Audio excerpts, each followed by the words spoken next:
Today I'm talking about the how to acquire a new language, especially a very difficult one. Say if you're a Western native speaker, right, aka Latin type languages, and English, French, Spanish, so on, and you're trying to learn something like Chinese, Japanese, whatever. This is the best way that I've seen to go about doing it. At least it works for me, and I think it's been pretty common across the board when when talking to various polyglots and other people that speak a lot of languages. A lot of them utilize this very similar method, right? So essentially what that is in the first 6 months of language acquisition, it's a heavier focus on acquiring just listening skills, right? So listening to a lot of programs, radio, television of that language, and utilizing tools like, say, Pimsleur is a great example, where they give you basic sentences, both English or whatever your native language is, and your target language, and understanding the early phases of that language. And it's also great because it's something you can do while you're driving, you're maybe taking a shower, you're going for a run, those other, it's like a secondary activity. So you can get a lot more done while getting the basics of that language. So it's something that you want to have done before you start interacting, I believe, with a native speaker or a teacher.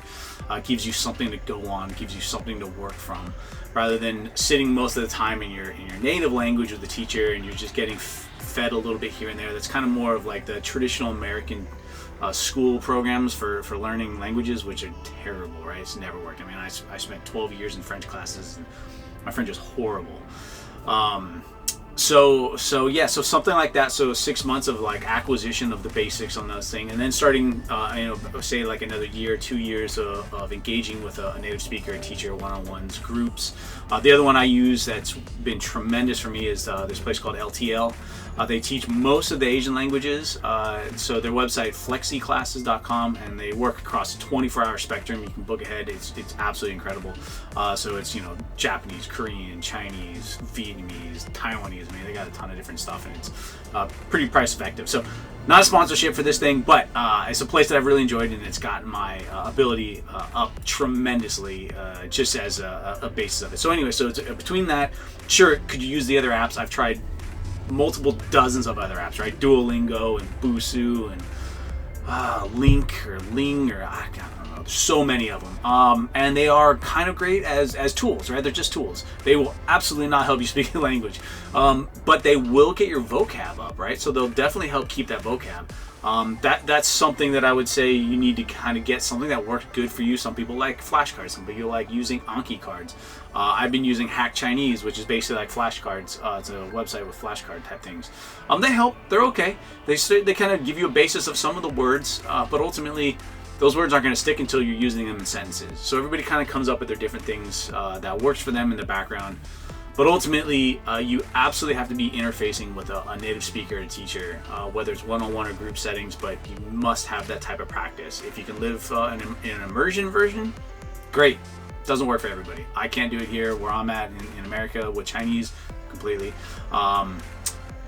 But I found what works for me best. So anyway, like I was saying, shortcut, 6 months of picking up acquired language via just listening to it and practicing basic sentences.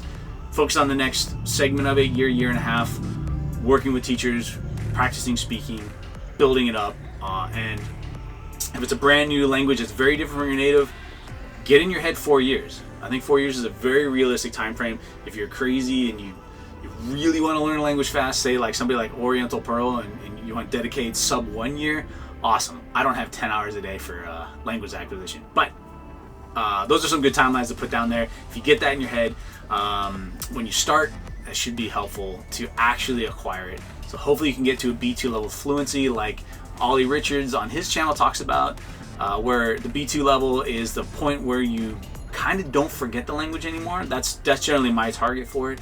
Takes a little while, it takes a hell of a lot of work, but I think it would be worth it in the end. Essentially, you would have a solid level of fluency in that language, and hopefully it should last a lifetime.